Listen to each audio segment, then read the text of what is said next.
Bravo, Livingstone Mouse. One night, Livingstone Mouse put on his explorer hat and set off to investigate the wild wood.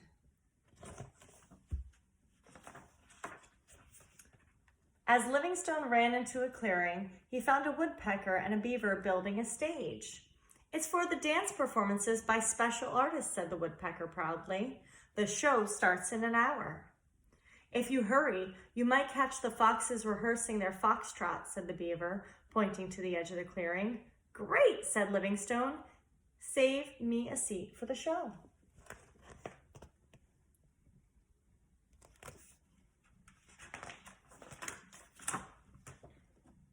As Livingstone ran on, he heard the sound of quarreling. "The foxes are panicking," explained a cicada. "It's only an hour before the curtain goes up, and they still can't get their foxtrot right." I'm going to try that again. "It's only an hour before the curtain goes up, and they still can't get their foxtrot right." As Livingstone watched, the foxes started shuffling through the grass, arguing loudly. "You stepped on my paw again." "It's your own fault. I've told you 100 times. You go backward, I go forward." "I'm sorry I ever said I'd be your partner." Oh no.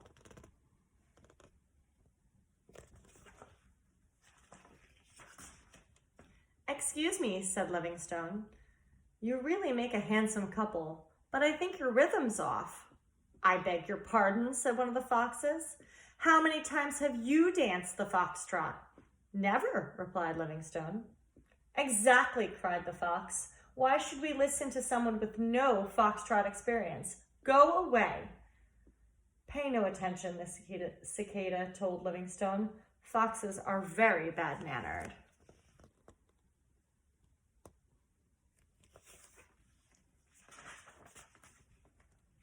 As Livingstone and the cicada wandered off, they came across a bored-looking bee. "The twist, rehearsal 32, he buzzed with a yawn. Half a dozen snakes reared up from the ground, wriggling violently. "We're tied up again," wailed one. "That's because you keep going left when you should go right," shouted another. "Get your tail out of my eye," bellowed a third. Uh-oh, all the snakes are racked up. "Excuse me," said Livingstone. "I really like the way you wriggle, but I think your rhythm's off." "I beg your pardon," said one of the snakes. "We do not wriggle, we slither. Do you slither?" "No," replied Livingstone. "I scurry." "Exactly," cried the snake. "Why should we waste time speaking to a creature that scurries? Go away." "I'm fed up with these stubborn snakes," cried the bee, and he flew off with Livingstone and the cicada.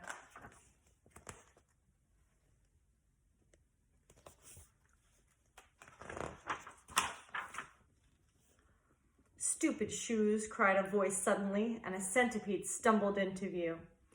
"He's supposed to perform the clog dance tonight," chirped a grasshopper, "but he keeps tripping over his boots."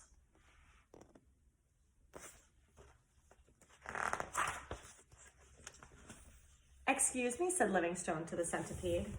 "I really like your shoes, but I think your rhythm's off." "I beg your pardon," said the centipede. "How many feet do you have?" "Gizmo, get off the phone."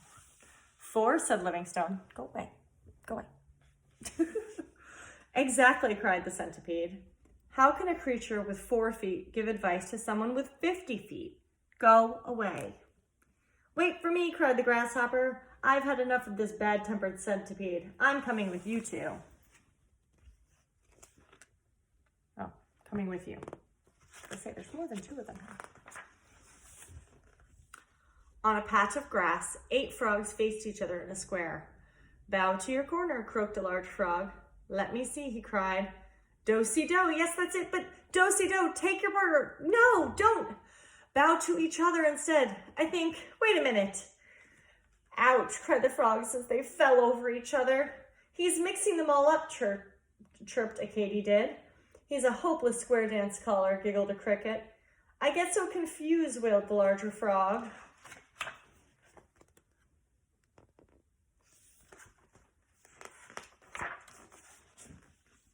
Excuse me, said Livingstone. You have a beautiful voice, but I think your rhythm's off. I beg your pardon, said the frog. Did you squeak?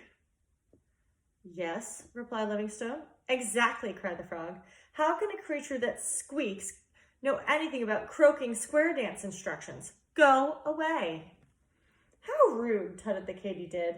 Come with me, said Livingstone to the cicada, the bee, and the grasshopper, the cricket, and the katydid. I have an idea. These creatures are very rude. The moon was high as the woodland creatures gathered in the clearing. Quiet, please, called the woodpecker. For our first performance, the foxes will dance the foxtrot. The terrified foxes stood staring at each other, paws rooted to the stage.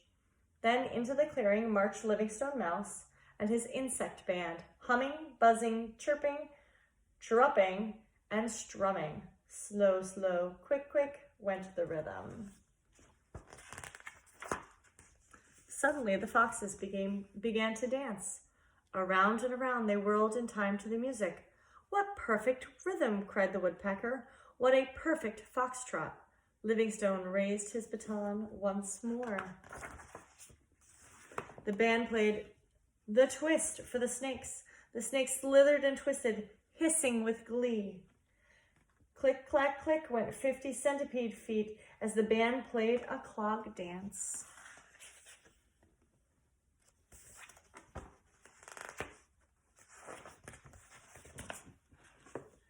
The frogs bowed and do-si-doed again. Swing your partner, cried the frog as he croaked his square dance instructions in time with the music. At last, as pale light shone through the treetops, Livingstone laid down his baton. 3 cheers for the maestro, Livingstone Mouse, cried the woodland creatures. You saved our show. Will you play for all our performances? I will, said Livingstone.